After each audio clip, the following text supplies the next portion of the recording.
Greetings to our St. Michael's online community on this first Sunday of Advent. Perhaps Advent is like this. 3 teenagers stay home alone while mom and dad go away for a few days. The responsible one is in charge. Uber Eats is not an option, but the fridge is full. Day 1 goes well.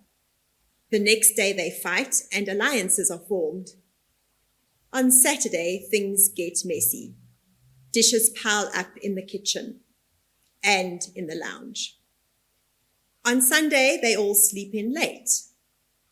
They are supposed to put away the laundry, tidy up the house, wash the dishes, but of course they don't. All day, it's Netflix, YouTube, and gaming. Now, these events are purely fictional, and any resemblance to any person or family that you may know is entirely coincidental. By evening, they're really missing their parents, and not just because the food is finished. The house feels empty and kind of lonely. They know that when mom and dad return, everything will feel right again. Order will be restored.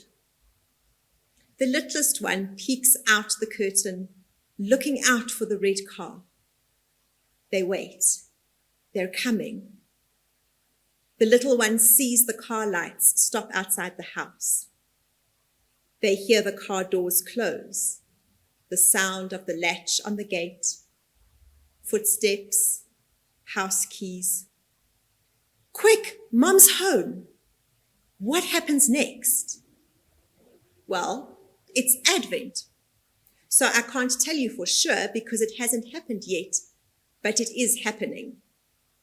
What felt like hours is now only seconds as the middle child hides the laundry under the bed and the oldest one tries to look innocent with his hands in a sink full of dishwater. They're feeling relieved and happy and excited, but they know they'll also be held to account for the messy floors, the unfinished chores, and the general state of chaos. The door handle turns, mom and dad just on the other side. When I read today's examples from the Gospel of Matthew, this is the picture of Advent that forms in my mind. This week's reading from Paul's letter to the Romans brings us the perfect words to open the season of Advent. You know what time it is, how it is now the moment for you to wake from sleep. For salvation is nearer to us now than when we became believers. The night is gone, the day is near. Let us then lay aside the works of darkness and put on the armor of light.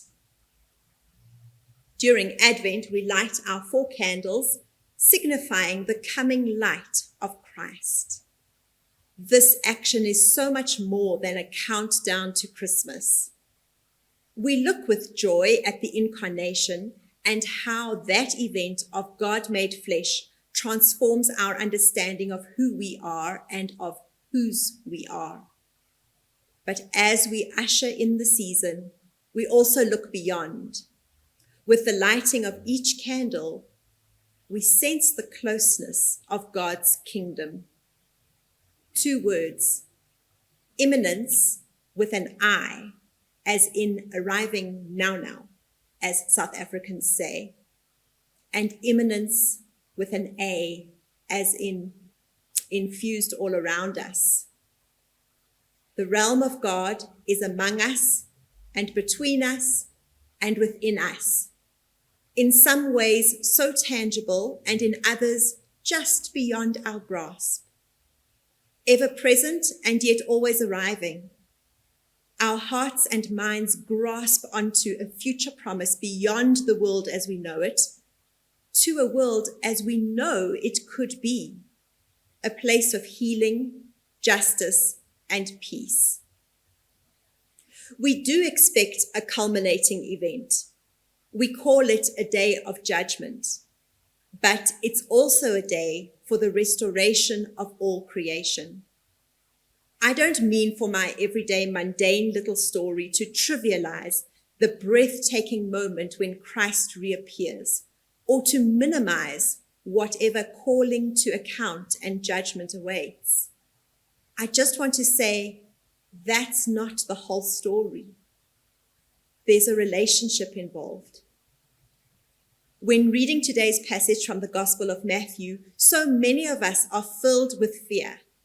This has been fed by books, TV series, and movies focusing on what people call end times, apocalyptic events, along with detailed references to the rapture and a 7-year tribulation and many doomsday predictions. These are largely based on misreadings of Scripture, of the book of Revelation, the letter to the Thessalonians, and even today's gospel passage. There's no biblical evidence for any of this. Jesus' own advice is not to create timetables or end-time scenarios. They are always wrong. They are destructive for individuals and communities, and they are dangerous for the well-being of our planet. We need not wait for a world-transforming catastrophe, and waiting for what Bruce Epperly calls a divine rescue operation is the worst thing we can do if we want to experience God right now. What did Jesus say then? What are we to wait for, and what are we to do in this meantime, the in-between time? This passage in Matthew's Gospel is part of a long and quite scary passage that addresses a people who will feel deserted, who will lose their sense of certainty and question the meaning of the faith with the destruction of the temple. It falls in a line of stories about staying awake, prepared, and ready. What do we do in the meantime? We, siblings of the church, keep our house clean. We share our food. We turn the light on. Pay attention.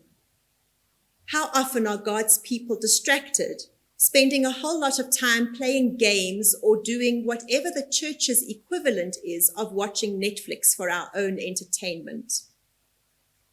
Keep awake, Jesus says.